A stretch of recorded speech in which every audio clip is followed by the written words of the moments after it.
بہت ساری مناسبتیں اور وہی 12 منٹ اس لیے پہلے کہہ رہا ہوں کہ کوئی ذہن پہ بوجھ نہ ہو.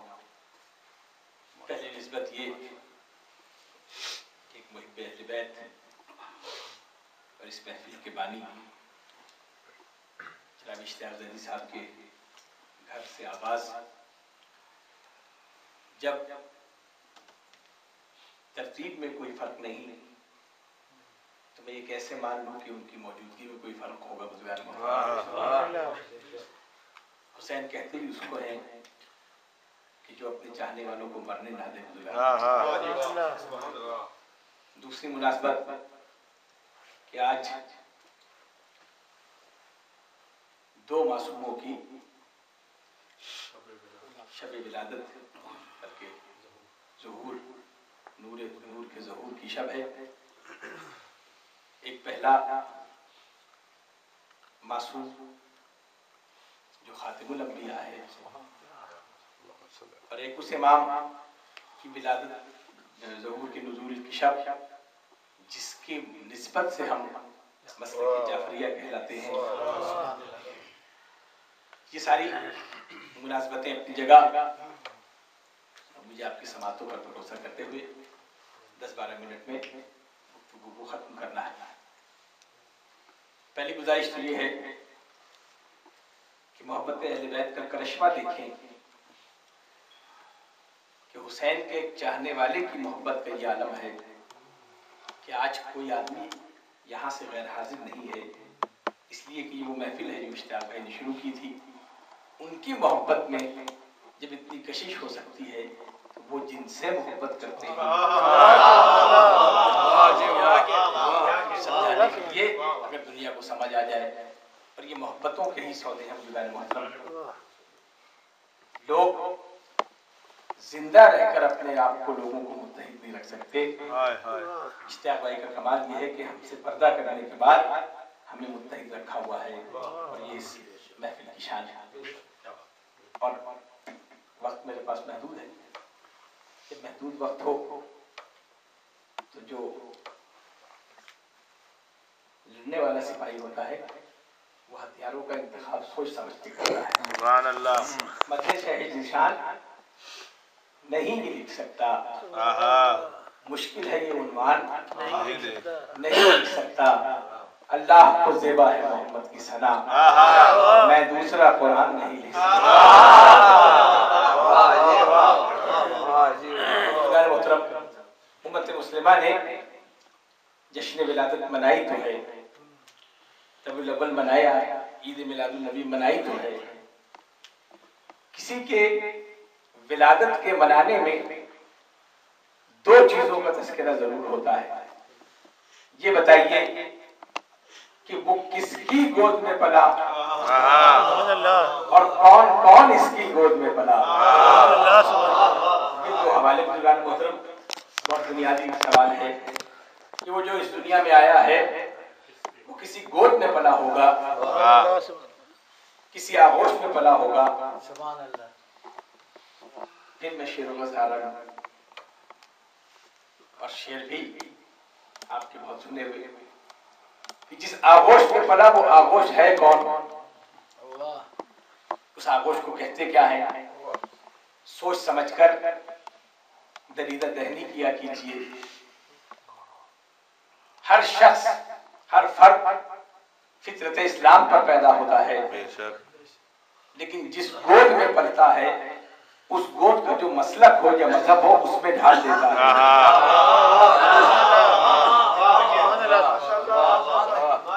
شریک دعوت اسلام ہے ابو طالب, نبی کو حق کا ایک انعام ہے ابو طالب, حریم وحی میں الہام ہے ابو طالب, حرم ہے کعبہ تو احرام ہے ابو طالب. جو چن کے لائے یہ غنچہ وہ پھول ہو جائے, پھر ان کی گود میں پل کر رسول ہو جائے.